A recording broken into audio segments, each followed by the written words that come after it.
নমস্কার বন্ধুরা, ত্রিপুরা এসপিউ ব্লগ চ্যানেলে আপনাদের সবাইকে স্বাগত। বন্ধুরা, এসপিউদের বেতন বৃদ্ধির সিদ্ধান্ত নিতে হাইকোর্টের নির্দেশ। গতকাল এই নিউজটি খুব ট্রেন্ডিংয়ে ছিল। ত্রিপুরার প্রত্যেকটি নিউজ পেপারে কিন্তু এসপিউদের যে বেতন বৃদ্ধির জন্য হাইকোর্টে নির্দেশ দিয়েছে। দেখুন, প্রত্যেকটি নিউজ চ্যানেলে কিন্তু সেই খবরটি পাবলিশ করা হয়েছে এবং তা নিয়ে কিন্তু আমরা গতকালকে আমাদের যে ত্রিপুরা এসপি ব্লগ চ্যানেলটা ছিল সেখানে একটি ভিডিও পাবলিশ করেছি। তো অনেকে হয়তো দেখেছেন, যদি না দেখে থাকেন তাহলে আমাদের চ্যানেলে সেই ভিডিওটা রয়েছে। এখন দেখার বিষয়, রাজ্য সরকার ত্রিপুরা হাইকোর্টের কথায় কতটুকু বহাল থাকে। ত্রিপুরার এসপিউদের বেতন বৃদ্ধি নিয়ে হাইকোর্ট যে সিদ্ধান্ত দিয়েছে বা হাইকোর্ট যে রায় দিয়েছে তাতে এসপিউ এবং এসপিউদের পরিবার অনেক খুশি। এবং গতকাল আমি নিজে থেকেই কিছু পাবলিকের সাথে কথা বলেছি এবং তারা নিউজ পেপারটা পড়ে বলেছে যে হাইকোর্ট অনেকটা ভালো খবরে দিয়েছে। যদি ত্রিপুরা এসপিউদের বেতন বৃদ্ধি হয় তাহলে জনগণও অনেক খুশি হবে। গতকালকে দু একজন বুদ্ধিজীবীর সাথে আমার আলোচনা হয়েছে, তখন তারা বলেছে যে এসপিউদের বেতন বৃদ্ধি হলে অনেক খুশি হবে তারা, কারণ বিগত বছর ধরে তারা অনেক কঠোর পরিশ্রম করে যাচ্ছে। স্বরাষ্ট্র দপ্তরের অনেক ভূমিকা তারা পালন করছে। পুলিশ এবং ত্রিপুরা স্টেট রাইফেল টিএসআর যতটুকু কাজ করে তার সমভাবে বলতে পারেন, সমভাবে সেম ডিউটি কিন্তু এসপিওরা করছে, কিন্তু সমবেতন পাচ্ছে না তারা।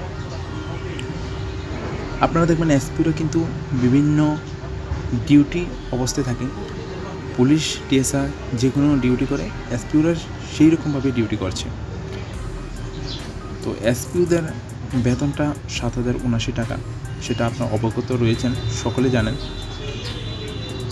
এখন রাজ্য সরকারকে আমরা জানাতে চাই, ত্রিপুরা এসপিওদের বেতন বৃদ্ধি করলে সবাই খুশি হবে, কারণ 7,079 টাকায় একটা পরিবার কোনোভাবেই চলতে পারে না। কারণ দ্রব্যমূল্যের যে বৃদ্ধি পেয়েছে এবং দ্রব্যমূল্যের যে দাম বেড়েছে, তাতে একটা পরিবার ভালোভাবে চলতে গেলেও তার মিনিমাম বা ম্যাক্সিমাম বেতন যদি এসপিওদের দিকে ভালোভাবে সরকার তাকায় তাহলে এটা ভালো হবে। এবং এসপিওরা চাইছে সরকার তাদের দিকে ফিরে তাকাক এবং হাইকোর্টের রায়কে সম্মান দিয়ে রাজ্য সরকার যাতে এসপিওদের ভাতা এবং বেতন বৃদ্ধি করেন। তো বন্ধুরা, গতকালকে এই পেপারটি যা লেখা ছিল তত আমরা গতকালে পড়ে নিয়েছি বা আপনারা পড়েছেন হয়তোবা। এবং পাঞ্জাবে যদি এসপিওদের বেতন বৃদ্ধি হতে পারে তাহলে ত্রিপুরাতে কেন হবে না, সেটা অনেকজনই বলছেন।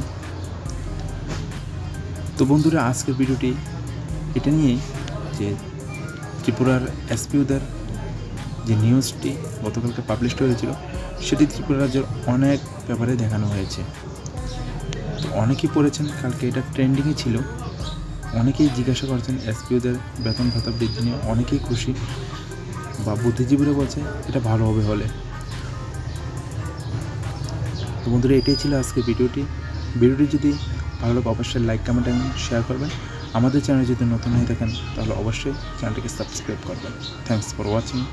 জয় হিন্দ, জয় ভারত।